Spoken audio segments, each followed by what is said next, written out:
Maybe you've been smiling just enough to get by, showing up, nodding along, but inside, something's been cracking quietly, invisibly. It's not chaos, not yet. It's that strange fog of being half here, half lost. A silent ache you can't explain. A tightness in the chest when you slow down. You're not broken, but something in you is breaking open. And then it happens. You hear the call, not a voice, not a sign, but a feeling sudden and undeniable. A sense that what you've known is no longer enough. That something more, something ancient, is reaching toward you. But what now? Where do you go when you don't know what you're being called into? Who do you become when the path ahead is unmarked? This is where the journey begins, not with answers, but with deeper questions. Not with solutions, but with sacred symbols. Through Thoth's forgotten wisdom, we'll walk together. From emotional echoes to embodied rituals, from confusion to clarity, from the surface of who you've been to the soul of who you are. Maybe you've been carrying it for years without even knowing. The weight, the quiet ache, that feeling of being a little off even when life seems perfectly fine from the outside. You laugh at the right moments, get your work done, maybe even thrive. But deep down, something inside feels off. Not broken, just forgotten. Here's the thing no one tells you: emotional trauma doesn't strike at random. It's not a flaw or a weakness. It's a signal, a message from the deeper parts of you, whispering for attention when you've wandered too far from who you really are. And your body? It remembers everything your mind tried to forget. Every suppressed tear, every smile that hid the storm, every time you stayed quiet when your soul wanted to scream. That tightness in your chest, the random anxiety, the unexplained exhaustion, none of it is accidental. It's the language of your soul trying to speak through the only channel it still has, your body. For a long time, you might have tried to fix it. You read the books, took the courses, tried the affirmations. But healing doesn't begin by fixing. It begins by listening. As Thoth, the ancient keeper of sacred wisdom, once hinted, true healing happens when we stop treating ourselves like a problem to be solved and start becoming a space where the truth can finally speak. This isn't about labeling yourself or diving into more mental chatter. It's about presence. Real, quiet, uncomfortable presence. Sitting with your own skin, your own breath, your own heartbeat, and asking gently, what are you still holding on to? At first, the silence may be deafening. That's okay. Your body needs time to trust you again. But stay, breathe, and something will shift. Not in a dramatic, lightning bolt kind of way, but like the way morning light slowly softens the night. You are not here to be perfect. You are here to be whole. And that wholeness includes the pain, the numbness, the parts of you you've tried to outrun. They're not your enemies. They're maps leading you back to yourself. And when you stop running, when you finally turn toward that quiet ache with compassion instead of fear, that's when healing begins, not as an act of effort, but as a return back to breath, back to trust, back to home. Nobody tells you that awakening doesn't begin with peace. It begins with discomfort, not the kind you can name easily, but the quiet kind, a sense of detachment, a fog that rolls in without warning. Moments where you look around at your life and think, why does none of this feel real anymore? You're not sad, but you're not present either. You're floating. You're angry at nothing.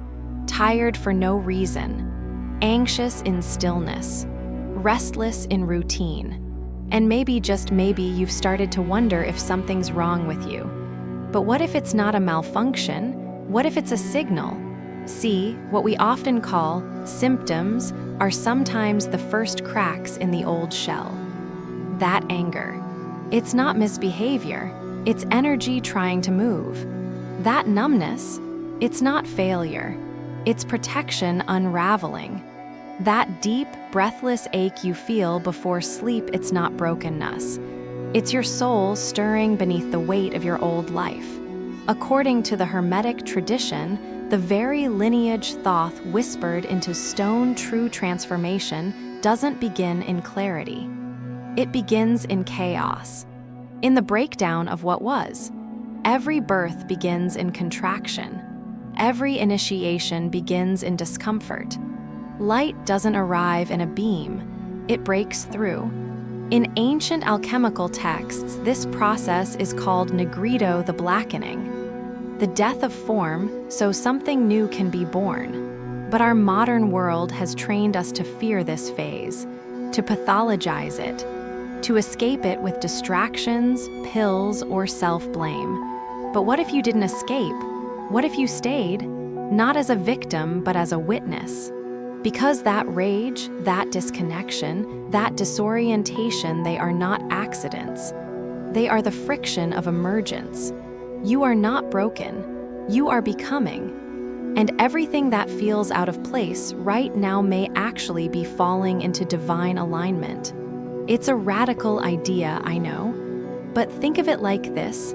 A caterpillar doesn't become a butterfly by deciding to fly. It dissolves. It enters darkness. It lets go of what it was. You too are in that cocoon. You're not lost, you're transitioning. So next time you feel the symptoms, the irritability, the confusion, the sudden urge to cry, try asking yourself, what if this is not the end of me, but the beginning? And maybe, just maybe, that thought alone will let in the first glimmer of light. Sometimes the body whispers what the soul cannot say out loud. A tight chest, a sudden tear, fatigue that lingers even after sleep. These aren't random signals. They're messages, echoes of a deeper imbalance. And yet, most of us treat them like glitches. We reach for quick fixes, as if the body is a machine that just needs fine-tuning. But what if the body is not broken? What if it's just reflecting? In ancient Hermetic wisdom, there's a simple yet radical truth. The body is the shadow of the soul. Imagine your body as a mirror, a sacred mirror. Over time, it collects dust not just from the world outside, but from every ignored emotion, every silenced instinct, every unlived truth. And just like a dusty mirror, the image becomes distorted. You forget what you're really seeing. You forget who you really are. But here, the hope, the soul doesn't disappear. It waits, it watches, and it calls you back through discomfort, through sensation, through the quiet pull to pause. To reconnect, you don't need to force anything. You don't need to change everything. You just need to remember how to be with yourself, to breathe like you're meeting your lungs for the first time, to place a hand on your chest and actually feel, to close your eyes and ask, where in my body am I holding something that's not mine? This is the practice of embodied presence, not a theory, but a return, not a ritual of escape, but a homecoming. In Hermetic thought, the body isn't something to transcend. It's the temple, the place where spirit touches form, where invisible becomes visible.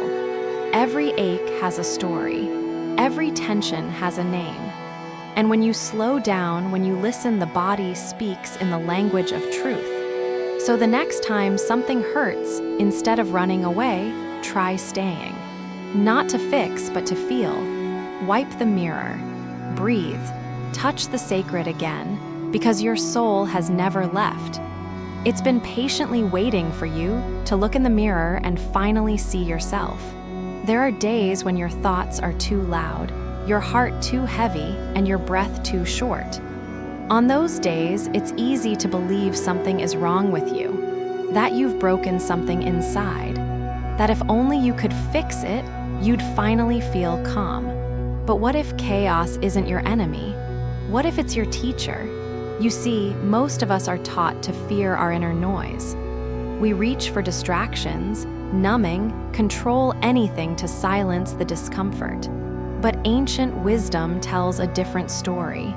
In Hermetic teachings, inner chaos is not a flaw to be eliminated. It's a signal, a passage, a sacred disassembly preparing you for transformation. Think of it this way. When you stir a glass of muddy water, everything becomes cloudy. But if you let it be still, clarity returns on its own. Your inner world works the same way. The more you try to fix or fight your emotions, the more agitated they become. But when you stop meddling, when you simply sit, breathe, and observe, something incredible happens.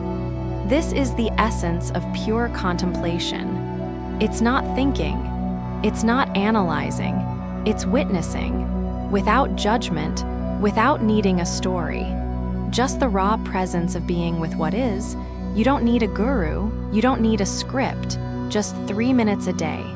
Sit quietly, close your eyes, let your body be heavy. Breathe in through the nose gently and breathe out through the mouth. Feel your breath move like waves. Don't try to feel peaceful. Don't try to empty your mind. Just stay. At first, the noise might get louder. That's okay. That's normal. You're not failing. You're tuning in. And the more you do this, the more you'll start to notice. Your chaos has rhythm. Your thoughts have patterns. And your breath has been trying to lead you home all along.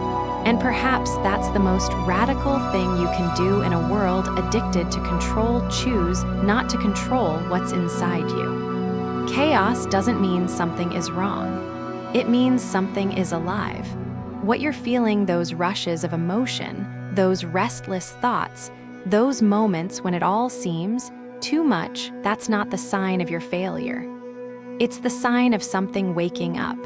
In ancient Hermetic practice, this awakening is not treated as disorder, but as sacred disassembly.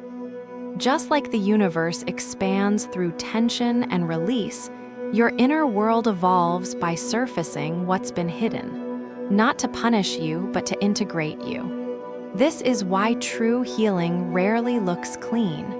It looks like sitting in silence while your heart breaks open.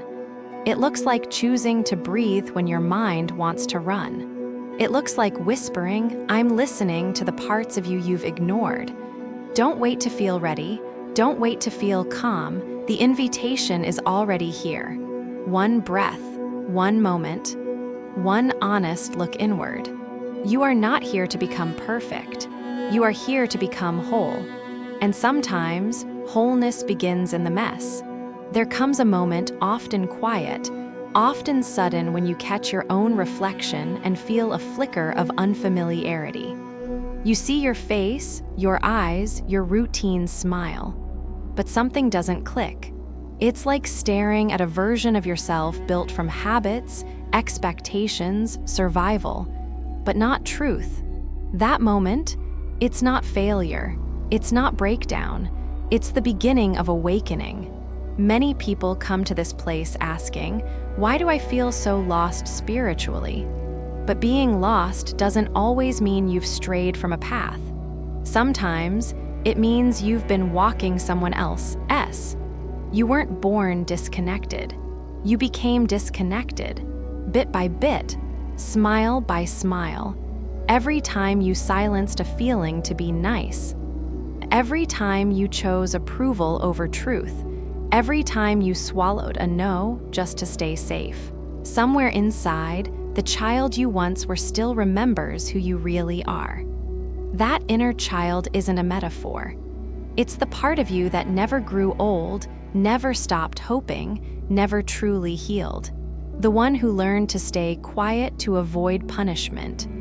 The one who believed love had to be earned. The one who built masks to survive. And now, that part of you is calling, not with words, but with that ache in your chest, that tightness in your throat, that sense that something essential has gone missing. But you're not broken, you're being invited home. One way back, write a letter. Not a journal entry, not a performance, just a quiet letter to the 7-year-old version of yourself. See her. See him. What are they wearing? Where are they standing? What are they feeling? Now say what you never got to say. Say, I see you. Say, I'm sorry. Say, you don't have to hide anymore. You might cry, you might resist. That's okay. The soul doesn't speak in logic, it speaks in remembrance. That moment in front of the mirror, that sudden jolt of, who have I become, is sacred. It's a crack, a pause, a chance to stop drifting and start returning. Returning not to some fantasy of your past, but to the essence beneath all the roles you've played. You were never meant to live on autopilot. You were meant to live awake. And sometimes, all it takes to wake up is one honest look in the mirror. Everyone talks about manifestation, visualization, intention, saying the right affirmations, holding the right crystals. But what if none of that works unless you understand the architecture beneath it all? That question has haunted many. Why do I keep doing the work but nothing shifts? Why does it feel like I'm calling out to the universe and it's silent? The answer isn't that you're doing it wrong. It's that most of what you've learned is only the surface. In ancient Hermetic teachings, there are 3 forgotten laws, truths rarely spoken in the spiritual mainstream. Not because they're secret, but because they're subtle. And subtle things require silence, presence, readiness. The first is the law of vibration. Not everything that vibrates is aligned. Your mind may want abundance, but if your nervous system is vibrating in scarcity, the universe listens to that frequency. It's not about what you say, it's about what you are. The second is the law of timing. Just because you're ready for something doesn't mean it's ready for you. There's a sacred rhythm to reality, like tides. When you plant a seed, it doesn't bloom just because you chant. It blooms because it's time. The third is the law of blueprint. Every soul carries a unique energetic design. If you try to manifest someone else's dream, someone else's timeline, you might get results, but they'll drain you. They won't fit because they weren't meant for you. These aren't just concepts. They're codes.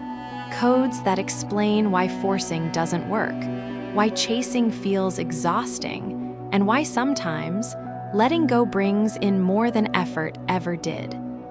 Imagine building a house without checking the soil, ignoring the blueprints, pouring concrete on sand. That's what most people do with manifestation. They use technique without foundation, desire without resonance. Awakening isn't a strategy, it's architecture. And when you honor the blueprint within you, when you stop copying and start listening, your life stops being a project and becomes a temple. A temple that doesn't need to shout to attract. It just stands, solid, aligned, magnetic. What if your next step wasn't to try harder, but to build deeper? Maybe what you've been calling blockage is simply a sign you've been trying to manifest from the wrong law. And maybe now it's time to remember the ones you forgot. Long before breathwork became a modern trend, there existed a ritual so ancient, it was etched into the walls of time, hidden in the temples of Thoth. Whispered in the breathing permit, texts found alongside the Book of the Dead. Not as metaphor, as instruction. The act of breathing wasn't just survival, it was consent. A spiritual agreement to return to life. What if every inhale wasn't just air, but a signature? What if every exhale was a shedding of what's not you? The Hermetic tradition believed that breath holds the bridge between body and soul. That in breath lives memory. In breath lives presence. In breath, resurrection. Thoth taught not only words, but rhythm, how to align with the cosmic pulse through breath. And today, that forgotten rhythm calls again. It starts simply. You sit. Place your hand gently on your chest, not to control, just to feel. Inhale through the nose, counting to 4. Pause, Feel the fullness. Hold it for 2, then exhale slowly through the mouth, counting to 6. Let the body soften. Let the mind loosen. Repeat. Let breath become your compass, not toward thought, but toward stillness. As you breathe, whisper silently, not to the world, but to the divine within, I return, I remember, I receive. These are not magic words, they are permissions. You're not summoning energy, you're stepping out of the way so it can flow. 3 minutes, that's all it takes. 3 minutes to realign the architecture of your being, not by effort, but by surrender. In Hermetic wisdom, each breath is not passive. It's alchemical. It carries intention. It reorganizes memory. It rewires reality. And when done with awareness, it becomes a ritual, an act of devotion to the self you once buried beneath speed, noise, and forgetting. So the next time you feel lost, out of sync, disconnected from your purpose or path, don't look outside. Just breathe, not to fix, but to remember. Because sometimes the most sacred portal isn't a temple far away. It's the breath right here, right now, and every inhale is a resurrection. Every exhale, a quiet yes to begin again. You're not the only one who wrote it. Scroll through the comments, and you'll see it over and over again like a quiet choir rising from every corner of the internet. I heard the call. 3 words that carry the weight of lifetimes.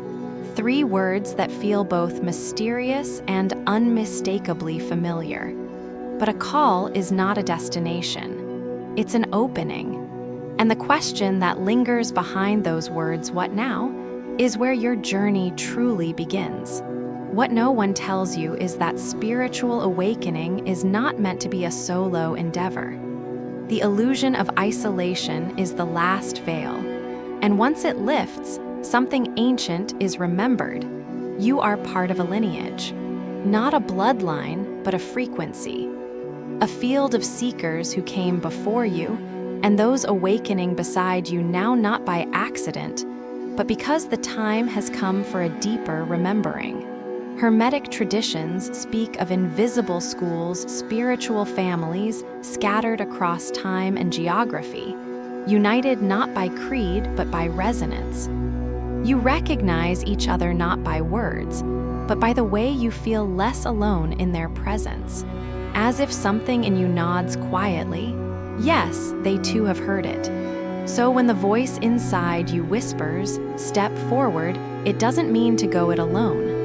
It means to connect, to reach out, not to be led, but to walk together. Start simple. Share your experience with someone who won't dismiss it. Join a group that holds space for spiritual unfolding. Even a single honest conversation can become a lifeline, a spark, a remembering. Because when 2 or more gather with truth in their hearts, something larger begins to flow through them. Not belief, but knowing. Not dogma, but presence. And in that sacred connection, the next step appears not as a command, but as a feeling. A pull, a quiet guidance that says, you're not lost, you're becoming. So let this be your reminder. You don't have to figure it all out. You don't have to walk the whole path today. You only have to take the next step. And maybe that step is simply reaching out, whispering to someone else who's also felt the shift and saying, you too, I thought I was alone. You were never alone, you just forgot. And now you remember. You don't have to be fully awakened to begin. You don't have to have every answer, every plan, every fear resolved. The path doesn't ask for perfection. It asks for presence. Every breath you take with intention is a ritual. Every moment you pause to feel is a prayer. When you place your hand on your heart and truly breathe, not as a technique, but as a remembering, Thoth hears it. The universe hears it. The sacred begins, not in some distant mountaintop, not in ancient scrolls, but right here, in this body, in this breath. in the quiet decision to stay with yourself just one more moment. So don't just hear the call, walk it. Let each step be soft. Let each doubt be welcome. Let each breath be enough. And now breathe out, not as an ending, but as the beginning again.